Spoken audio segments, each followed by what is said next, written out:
कहीं ना कहीं नहीं, सिर्फ पैसे की जरूरत है।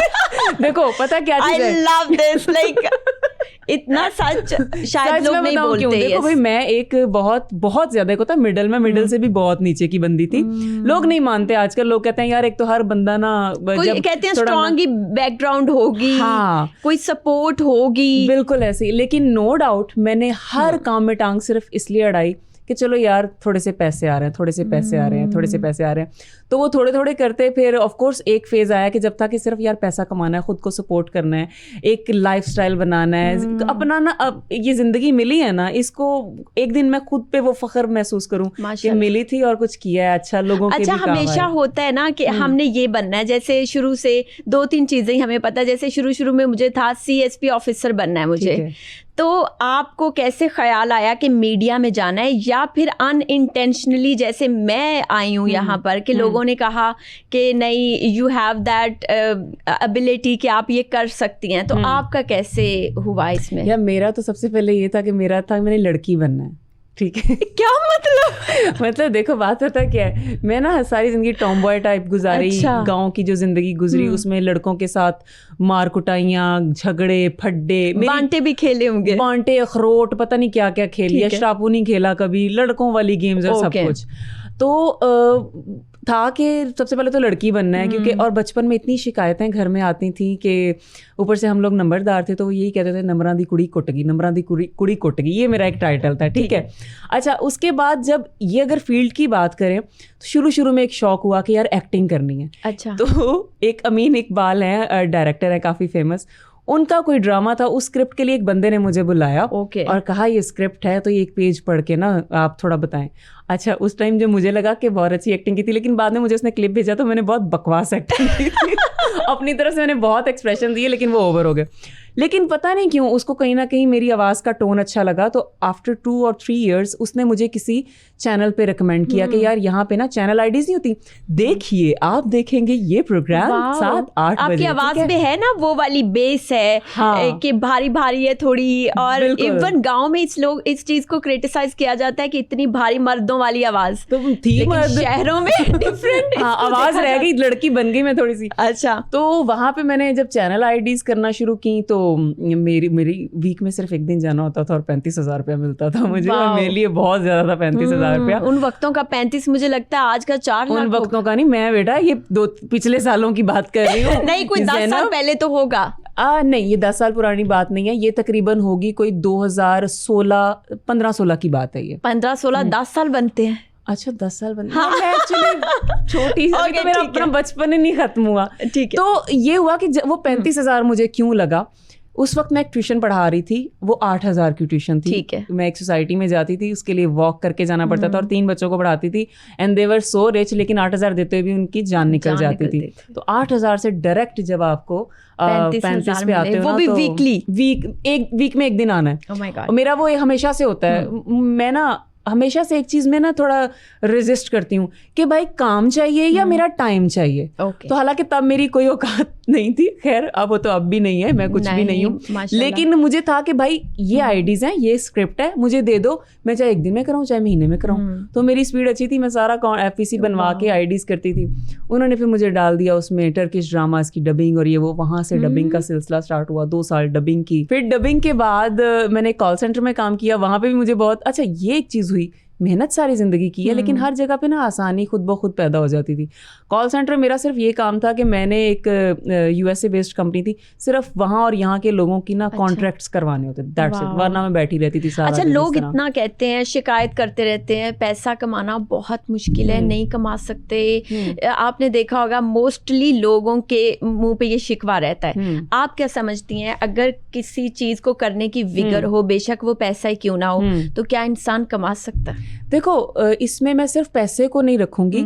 कोई भी इंसान अगर वो वीक बैकग्राउंड से है, उसका कोई आबाओ अजदाद बहुत कोई महलों वाले नहीं है, राजा रानियां नहीं है, तो मेहनत तो करनी पड़ती है। हमारे यहाँ पता है क्या कॉन्सेप्ट है, एक तो मैं 2 चीज़ें क्लियर करूँ। हमारे यहाँ पर ये है कि मीडिया की लड़की है, ये शॉर्टकट से ऊपर आई है, और हमारी जो इंडस्ट्री है ना वो एक्चुअली नज़र आती है, चीज़ें नज़र आ जाती हैं। अदरवाइज हम आजकल वीडियोज़ देखते हैं, हर डिपार्टमेंट की बात करें, चाहे वो मेडिकल का डिपार्टमेंट है, चाहे वो पुलिस डिपार्टमेंट है, ऐसी ऐसी वीडियो सामने आती हैं तो उन पे उंगली नहीं उठाई जाती क्योंकि वो डिपार्टमेंट ऐसे हैं, ठीक है। लेकिन हरासमेंट, खवातीन को तंग करना, और अब सिर्फ खवातीन नहीं रह गई, अब तो बेचारे मर्दों को भी तंग किया जाता है। तो ये हर जगह हमारी इंडस्ट्री बदनाम हो जाती है क्योंकि चीज़ें नज़र आ जाती हैं। अच्छा, फिर हमारे ये एक बड़ा कॉन्सेप्ट है कि मीडिया की लड़की है तो ये तो दूसरे कामों के साथ ही ये कहीं सक्सेसफुल ही होगी। तो मैं यहाँ पे एक चीज़ क्लियर करना चाहती हूँ कि अगर दूसरे कामों के साथ अगर आप सक्सेसफुल होते हैं ना तो आपको इतना टाइम और धक्के नहीं लगते, और चंद दिनों में ऊपर आ जाते हो, आते हो और इतना ऊपर आते हो कि किसी को यकीन भी नहीं होता। लेकिन फिर आप गिरते भी बहुत बुरा, गिरते भी हो, बट बाज दफा सस्टेन भी कर जाते हो। नहीं, वो आपको लग रहा होता है लेकिन आप उस टाइम ऑलमोस्ट गिरे हुए होते हो। तो मैं इस चीज़ को कभी भी वो नहीं करूँगी, सपोर्ट नहीं करूँगी। मेरा मानना ये है कि मैंने अगर स्ट्रगल किया, मुझे बहुत से लोग कहते थे कि यार इधर तक तो ठीक है, इससे ऊपर जाने के लिए कुछ करना पड़ेगा, इससे ऊपर जाने के लिए।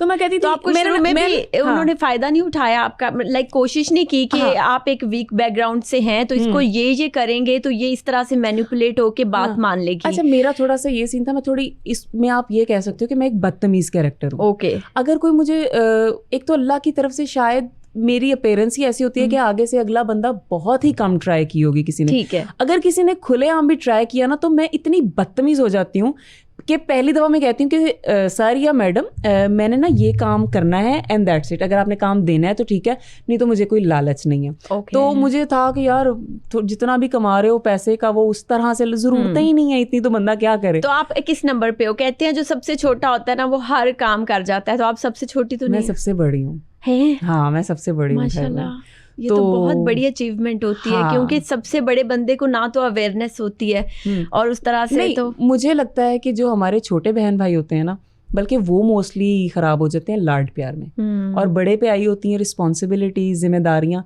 तो बड़े मोस्टली बन जाते हैं। अच्छा, ये भी कहते हैं कि औरत अगर कामयाब हुई है ना कहीं किसी शक्ल में भी मर्द का साथ जरूर रहा होगा, बेशक भाई की शक्ल में, अब्बा की सूरत में हो, या कोई बॉयफ्रेंड हो, या कुछ भी।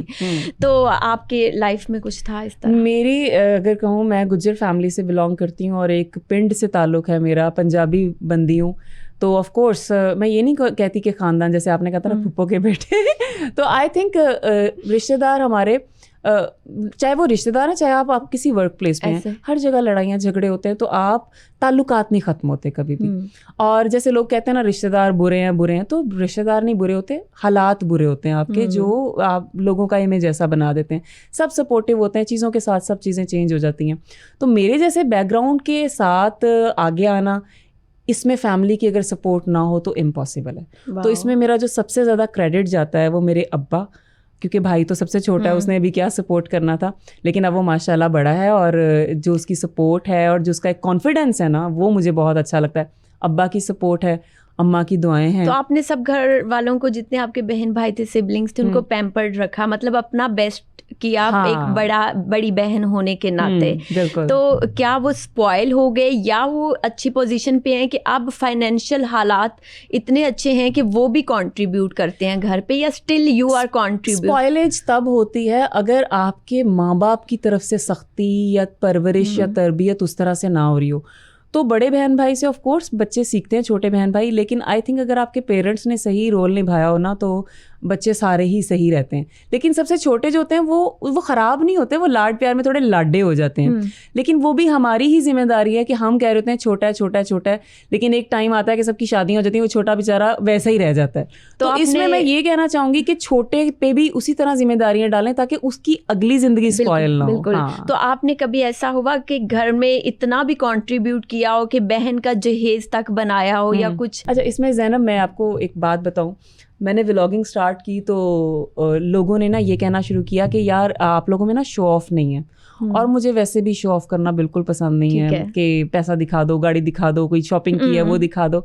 मुझे थोड़ी चीप हरकतें लगती हैं, जो साफ सी बात है। और मेरा इसमें एक शुरू से ये था कि मैं भी बहुत गरीब घराने से उठ के आई हूँ, तो ऑफ कोर्स जब आप अच्छी चीज़ें देखते हो आपका दिल एक हसरत ज़रूर होती है। बिल्कुल। तो मेरी चीज़ें देख के किसी के दिल में हसरत आए तो कल को मुझे उसका जवाब देना पड़ेगा। तो मैंने वो थोड़ा ना बड़ा सादा और सिंपल लाइफस्टाइल रखा।